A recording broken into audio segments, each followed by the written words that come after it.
Ticket Machine is the official ticket broker of Spartan Nation. No matter what you need a ticket for, border to border, coast to coast, the Ticket Machine is your ticket source.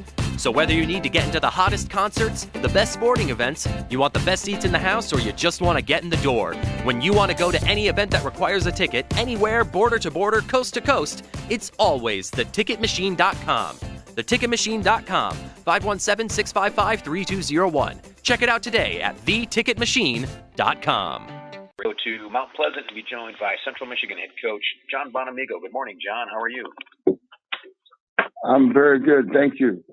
Thank you for your time, and obviously a 17-5 win over Maine on Saturday. After getting back to your office and looking at the film, please comment on the performance by your Chippewas. Well, first of all, I'm very pleased with the effort, and the preparation that went into the game. Our guys prepared very, very hard. We knew we were going to face a tough, FCS opponent in Maine. A team that had already beaten an FBS team this season, a team that was nationally ranked. And, when you're sitting 0-3, you can't overlook anybody. Certainly, our guys did not do that. I think, in looking at the tape, there's still a lot of areas in which we need to improve. We're a very young football team, particularly on the offensive side of the ball. So execution still needs to improve. However, we did find a way to make some plays and get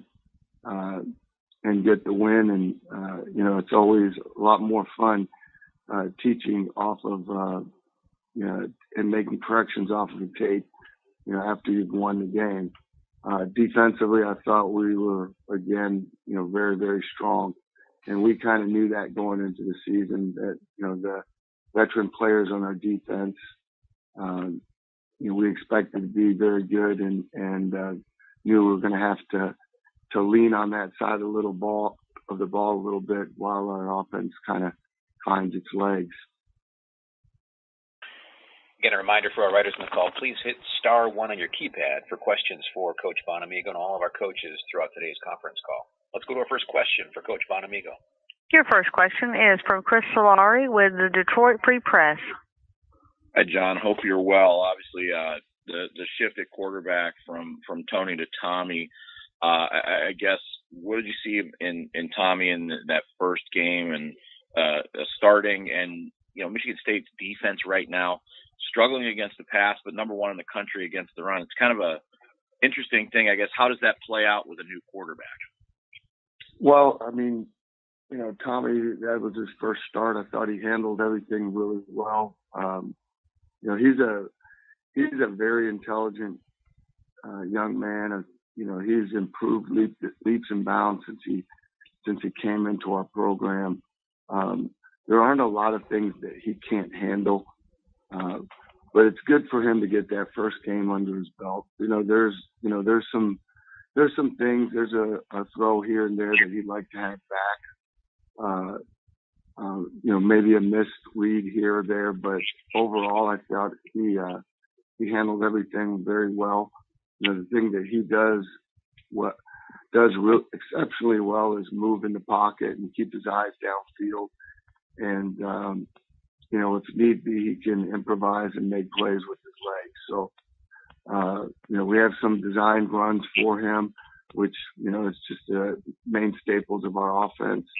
And, that's how he scored his first touchdown against Maine. And, again, as some of these young receivers that we have a talented core of young receivers that are, they're finding their way. They get better every week as they accumulate more and more game experience. Experience is the best teacher, as we all know. I expect that the offense will improve, as that goes along as well. And as far as what you've seen from Michigan State's defense on tape, that the run pass, they're outstanding. They've played some really good passing teams. Some teams that have got both good trigger men and explosive receiving talent. Michigan State's a very, very good football team, and we're kind of in the early stages of our game planning. We've just taken a break to do this, to make this call, but we've got the rest of the day and into the night to kind of get first down and short yardage goal line done, and we'll install that and practice that tomorrow, and then tomorrow evening we'll start to hone in on third down and red zone. So and then Thursday we'll look at what we like and didn't like, and maybe throw out a couple things or refine some things. So your game plan is something that it kind of comes together during the week. Again, they're a very good football team. They certainly have our attention. We've got one win and a young football team, and we're going to just try to execute the things that we're capable of doing. Your next question is from Hondo Carpenter with the Spartan Nation. Coach, thanks for doing this. First of all, for everyone who isn't following Central Michigan every day, how are you doing health-wise, Coach? I know a lot of people around the state have prayed for you. Can you give us an update on your health?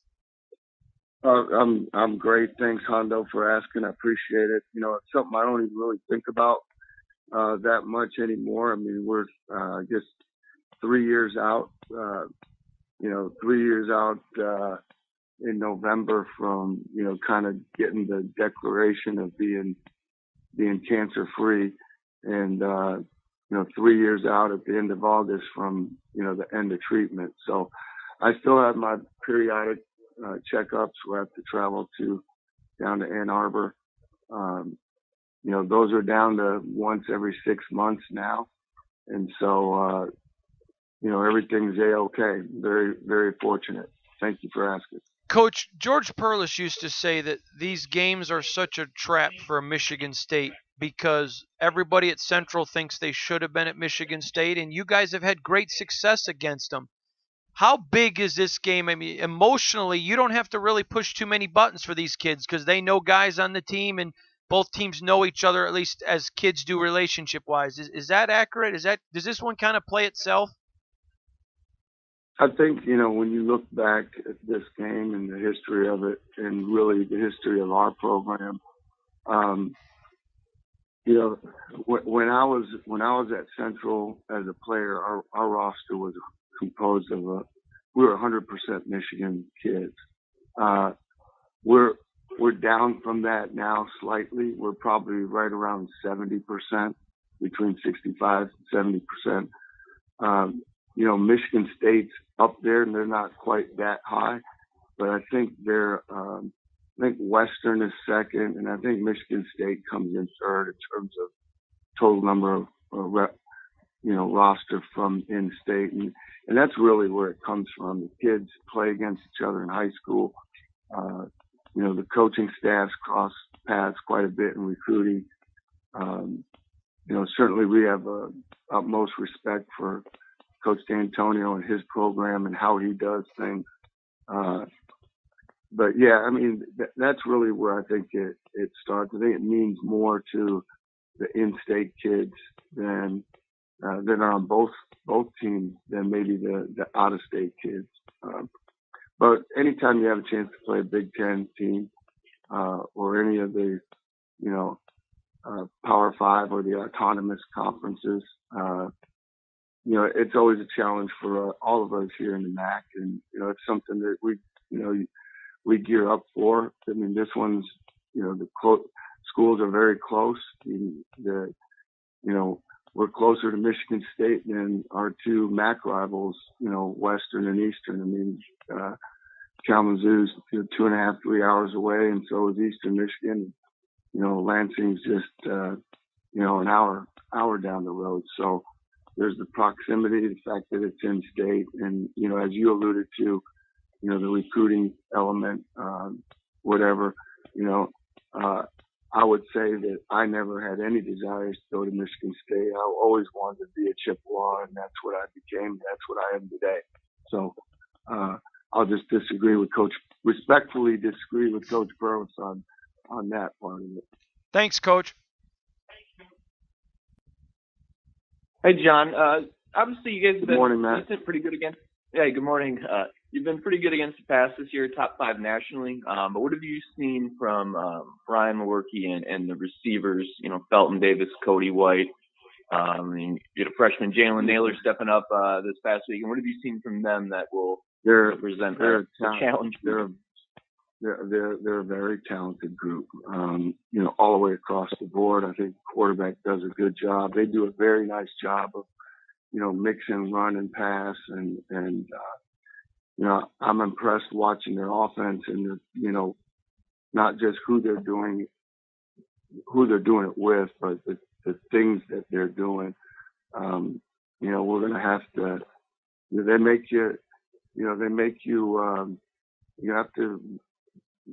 You know, they make you defend a lot of different things, and they do a lot of things to feature the people that they have, and so you know, they've got the ability to be a very explosive offense, and you know, we're going to have to do a great job of communicating, getting lined up, and you know, getting to the football and tackling in space and staying close enough with some of these guys, you know, to tackle them. So we've got our work cut out for us really across the board against this opponent.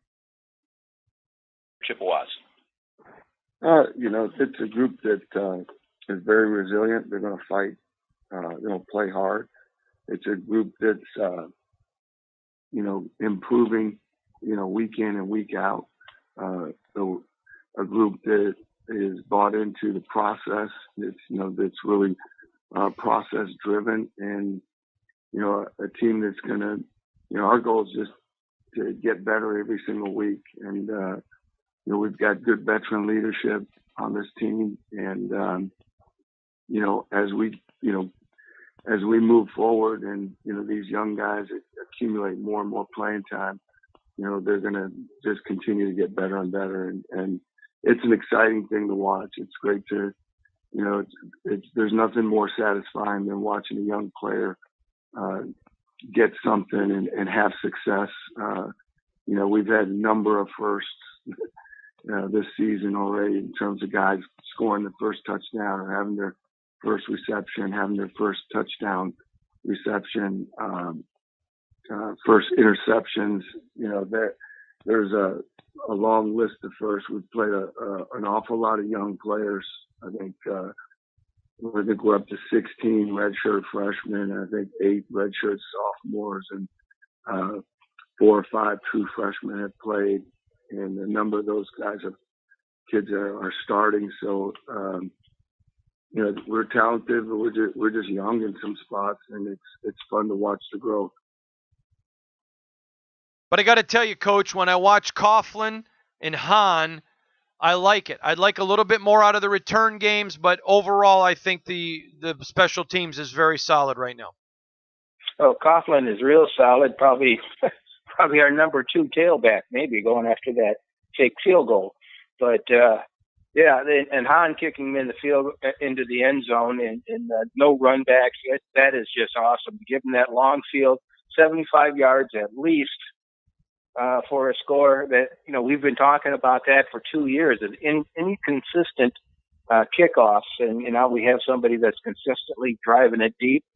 That area of the special teams is just doing really great. Next, talking about the good, I mean, you could talk about the entire defense, but let's start with that defensive line where, man, Chuck Bulla has those guys and him and Ron Burton have those guys all up. They're fired up and playing well. They're doing really well. If I had one negative about the defensive line from last game is when they put on the 4-man rush, the 4-man front on that, they seem to be sliding to the outside and too deep.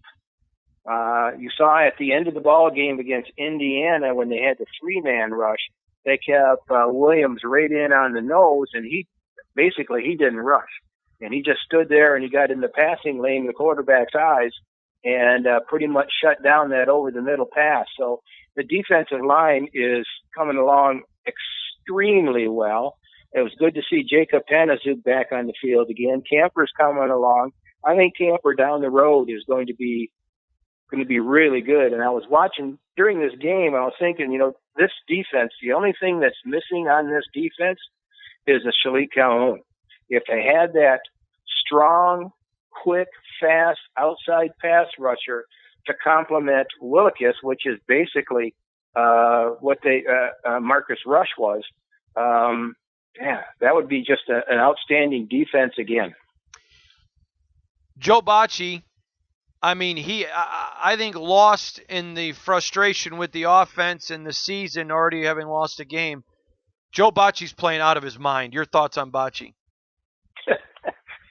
Bocce ball is fun to watch. He is everywhere. He is sideline to sideline, in the backfield, in the passing lanes. This kid is phenomenal.